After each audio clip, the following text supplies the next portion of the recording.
Heute zeigen wir euch, wie ihr einen Notruf in Österreich tätigen könnt. Also was ihr auf jeden Fall sagen solltet und was ihr hören werdet. Auch wenn wir natürlich hoffen, dass ihr nie in die Situation kommt, ist es wichtig, vorbereitet zu sein. Und ihr werdet heute auch weitere spannende Fragen und Phrasen kennenlernen. Los geht's!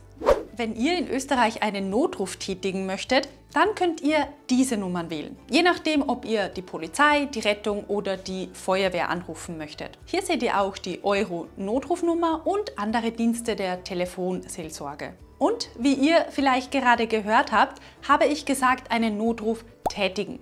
Typisch ist aber auch einen Notruf absetzen. Übrigens, ein Notruf ist kostenlos und hat keinerlei Folgen, außer er wird missbräuchlich verwendet. Also das heißt, wenn man bewusst einen Notruf absetzt, ohne dass es wirklich eine Notsituation gibt. AnruferInnen drohen also weder rechtliche noch finanzielle Folgen. Also tätigt auf jeden Fall einen Notruf, wenn es die Situation erfordert, und verlasst euch nicht darauf, dass jemand anderer schon den Notruf gesetzt hat. Wenn ihr einen Notruf absetzt, dann müsst ihr spezifische Informationen zur Situation geben. Das ist natürlich je nach Situation anders. Deshalb zeigen wir euch heute nur allgemeine Fragen, die euch jemand stellen könnte. Denkt immer daran, ihr müsst nicht im Dialekt antworten. Wichtig ist, dass ihr die Fragen im Dialekt versteht. Ihr selbst könnt aber im Standarddeutsch antworten. Am Ende des Videos zeigen wir euch noch einen Beispieldialog mit einigen der Fragen, die wir euch jetzt zeigen, und mit Beispielantworten. Vor allem sind beim Notruf die sogenannten W-Fragen sehr wichtig. Diese sind: Wo ist etwas passiert? Was ist passiert? Wie viele Verletzte gibt es?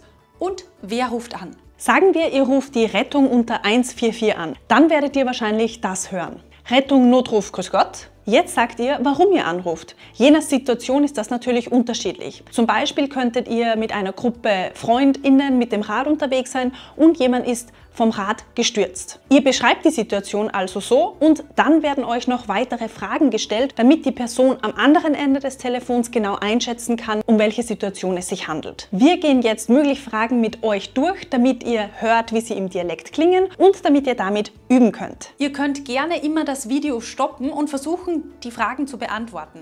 Frage nach dem Ort. Wo? Wo sind Sie? Wo sind's? Wo sind's genau? Wo sind's gerade? Wo ist es genau? Können Sie das genauer beschreiben?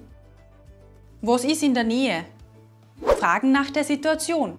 Was? Was ist passiert? Sagen Sie mir bitte genau, was passiert ist. Was ist vorgefallen? Nach Beteiligten fragen. Wie viele? Gibt's Verletzte? Gibt's nur andere Verletzte? Wie viele Verletzte gibt's? Ist nur wer in der Wohnung? Ist nur wer anwesend? Sind sie allein oder ist nur wer bei einer? Was genau tut einer weh?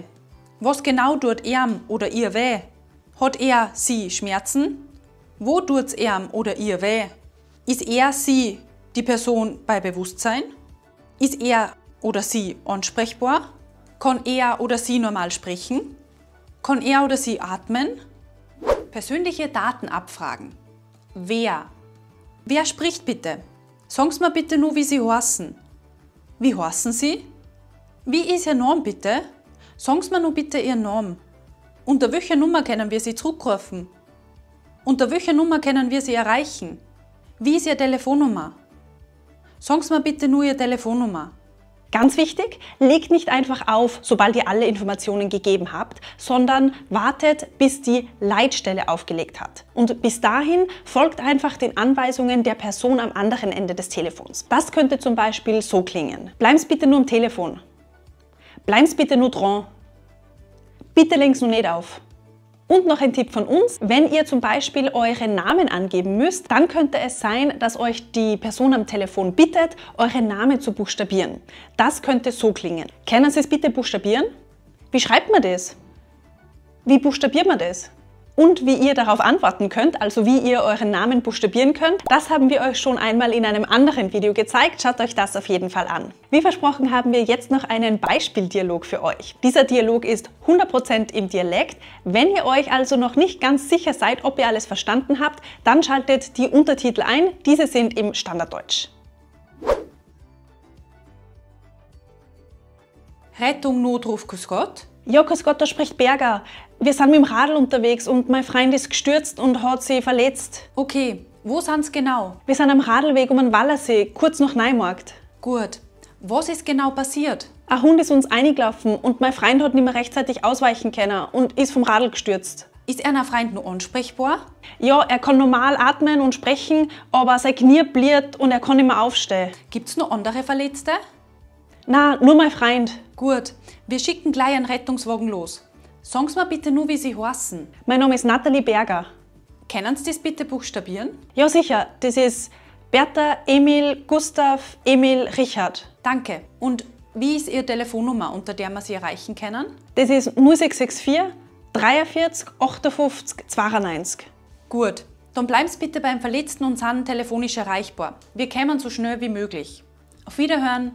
Danke, auf Wiederhören. Danke, dass ihr wieder dabei wart. Wir sehen uns wie immer beim nächsten Mal wieder und bis dahin nicht vergessen, gemeinsam macht Deutsch in Österreich doppelt so viel Spaß.